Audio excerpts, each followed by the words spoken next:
Mga kasayan, meron tayong gagawin na nag-aayos ng kanyang starter. Pasahin mo kasayan at shoutout mo na rin. Shoutout kasayan Paul John Tutay Sanggoyo. Nag-comment siya sa videong pantra na motor, magaspang na starter, linis lang pala ang kailangan. Ang comment niya is, kasayan, ano kaya problema ng Honda CB125 ko? Pag on ko kasi ng susi, naka-neutral siya, tas pag nag-push button ako, kumukurap lang yung ilaw. Parang sa neutral light niya, hindi nagre-react yung starter, kahit tunog wala man lang. Pero pag pumunta naman ako sa starter relay niya, at kumuha ako ng long nose, tas pinagdikit ko sa kabilang bolts ng starter relay, ay gumagana naman siya. Pero pag nag-push button ako, ayaw. Kumukurap lang yung neutral light niya sa may dashboard niya. Ano kaya problema ng starter relay kahit malakas naman battery ko? Ito siya kasayan na, bali, ang titingnan kaagad natin dito sa may pinakamotor. Ito siya ba? Pupunta kaagad tayo sa motor. Tapos, ang sabi niya rito ay, pagka nilagyan, inano niya ng long nose, umu-okay naman. Sasaya na, pag pinagdikit niya. Ayan, sasaya na, may reaction, hindi siya andar, buksan mo. Kasi nakapatay eh, kailangan ng accessory wire niyan para umandar. Pag pinagdikit niya, aandar siya. Na. Ibig sabihin niyan kasayan, ang ibig sabihin niyan okay yung kanyang starter motor.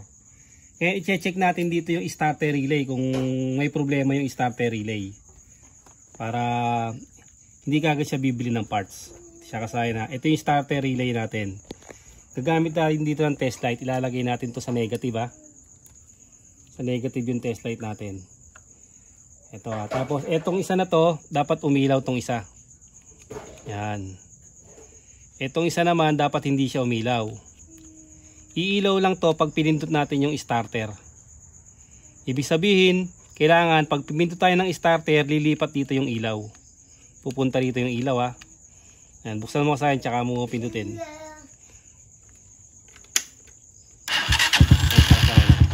Okay, patayin mo ulit. Okay, isa pa.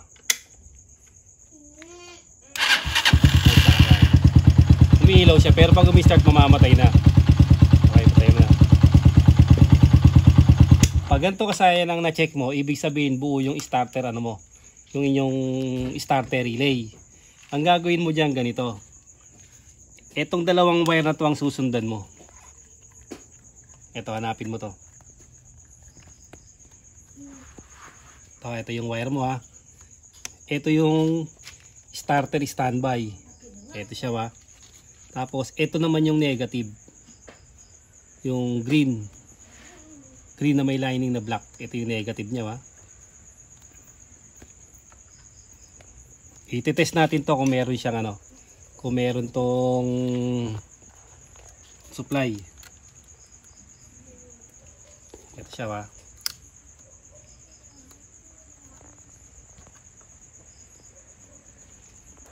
Ano? Ibig sabihin meron tayong negative. Kung halimbawa wala siyang negative, ang gawin mo rito, putulin mo to. Ito yung papunta, tutok mo dito. Ito.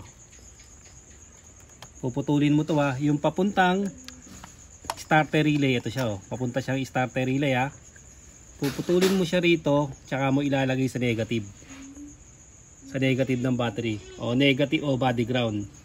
Kung saan malapit ha, itong kulay green ha, puputulin mo siya, lalagay mo siya dito para magkaroon to ng supply. Para magka-supply yung ano natin ha, yung negative. Tapos ito, checkin natin to sa harapan. Kailangan to walang putol yung ano niya, walang putol yung wire niya. Kung walang supply to, maglalagay ka rito ng wire, iduduktong mo hanggang doon sa may dulo.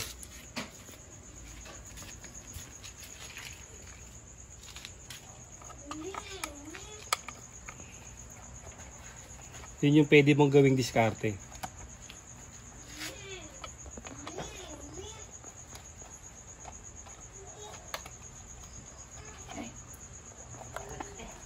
Ito. Hahanapin natin dito yung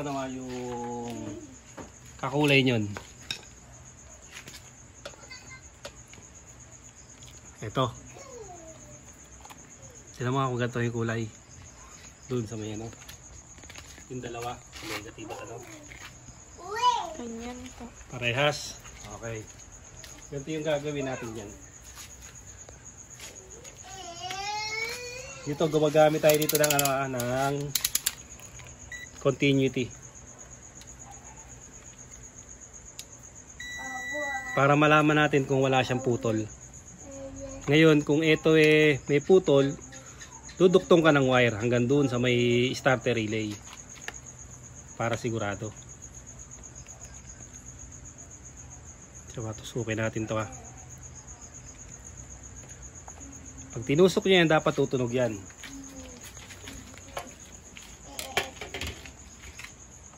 Ha?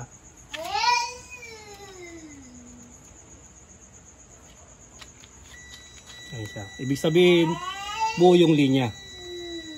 Ayan na, buo yung linya ha.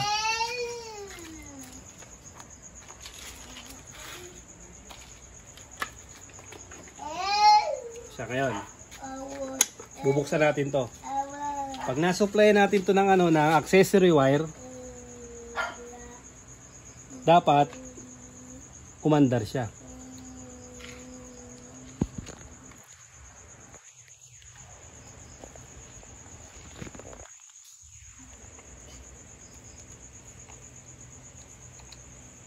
Uy, tigas.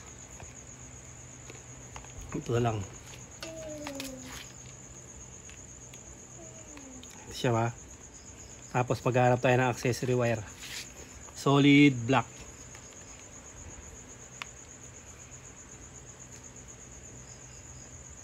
Solid black. O pwede rin to. Pwede rin yung ipang test tong tong red. Kasi positive din yan.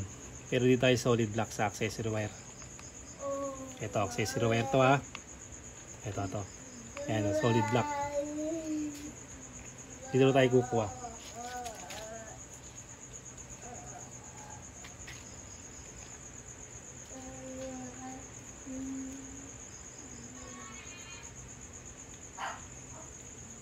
Ito lang gagawin mo dyan kasayan Paul. Para mahanap mo yung diferensya. Normal lang na magbi-blink yung natin pagka pumipindot tayo ng kahit hindi siya nag-i-start. Magbi-blink yung ating neutral kasi ang pinakamalakas kumonsumo ng battery ay ang ating starter. Ito na siya ha. So, dapat pagka dinikit natin to rito, i-start dapat siya kapag dinikit natin to.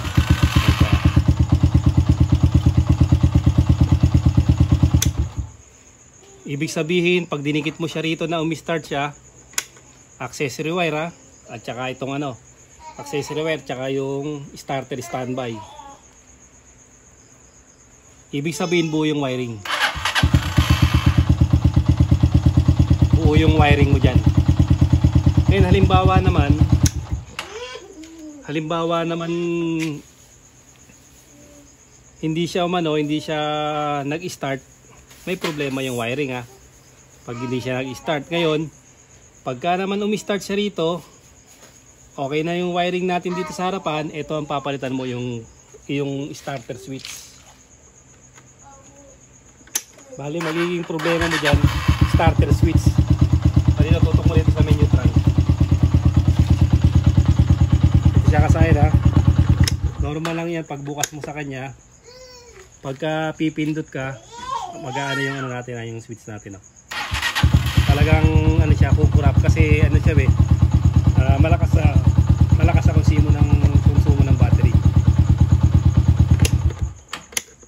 Ngayon kung minsan naman ang nangyayari lang diyan, naglulus lang yung wire. Pagka ginalaw-galaw mo yung wire dito, halimbawa yung ng starter, pag ginalaw-galaw mo, ayan, minsan pag ginalaw-galaw mo, gagana yung gagana yung starter. Ibig sabihin may mga loose connection lang ng wire. Importante lang dito, makuha natin yung ano rito ha. Ito, ganito lang yung gagawin natin ha. Ito, pag wala tong supply, ilagay mo sa negative to. Ito ha. Putulin mo rito, hugutin mo rito, hugutin mo to. Tuktukan mo ng wire, tsaka mo ilagay dito sa negative. Tapos pagdating naman dito, yung itong pinakapindutan natin, pero siyang dalawang wire. Dalawang wire ha. Maghanap muna ako ng pindutan.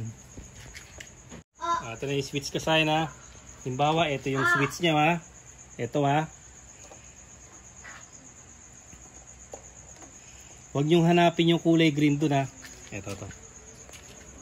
Itong kulay green na to, baka akala nyo kaduktong to ng, magkaduktong to ng pindutan. Hindi. Negative to, pagdating dun magiging positive. Kung positive naman to, halimbawa kulay itim to, ilagay nyo pa rin sa ground. Tapos pagdating dito tayo kukuha ng positive.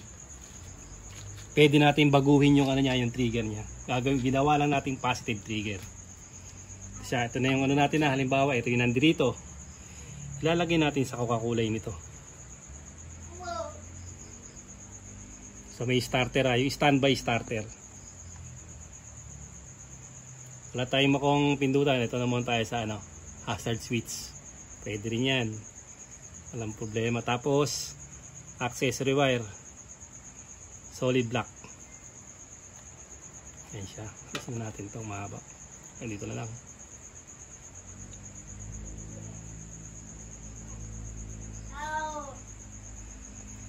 Starter standby dun ha. Tapos accessory wire pagsasamahin nyo. Kung halimbawa sira yung switch, palitan nyo ng ganito. Kapit dito.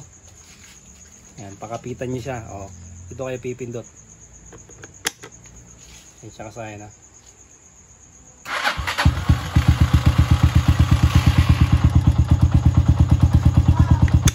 Kasi pag hazard switch hindi mo mabalik, kailangan konting pindot lang ha.